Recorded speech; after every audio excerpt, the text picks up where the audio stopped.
talk a little bit about race tonight, or to be more precise, I want to talk about how we talk about race, how we engage in race conversations, and how we might get a little bit better at it in some ways. And that's a topic that I have always enjoyed. Most Americans avoid race conversations like the plague, and we often take our ability to avoid it and use it as a measure of our progress and enlightenment, which I think is kind of telling in and of itself.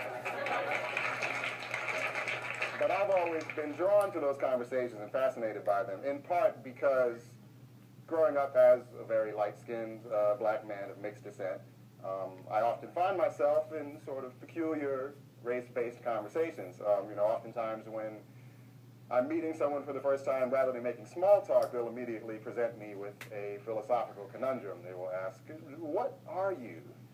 And I'll have to explain, I'm not a philosophy major, and my father is black, my mother's white, what are we? I don't know. So I've always had a passion for studying and observing how we communicate about race and how we might get a little better at certain aspects of that communication. And I made a video commentary named How to Tell Someone They Sound Racist, which talks about a particular type of race conversation, which usually doesn't involve any explicit racist intent. There's no blatant racism involved. It usually involves well-intentioned people, but it's a situation where one of us feels a need to tell someone that something they said may have had connotations they weren't aware of, or they may have done something that had a hurtful impact that they might not have been aware of.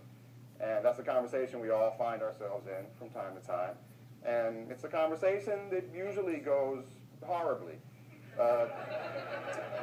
Because no matter how clear you try to be in conveying that you're not attacking the person, you're just trying to offer a specific critique about something that just happened, when we are receiving that sort of critique, we tend to deeply personalize it and take it as a personal attack, and we tend to respond by saying, "Are you saying that I am racist? How could you say I am a good person? Why would you say that I am a racist?" And you try to respond, "I'm talking about the particular thing," that you say, "No, I am not a racist." And what started out as a what you said conversation turns into a what you are conversation, or what I am conversation, which is a dead end that produces nothing except mutual frustration.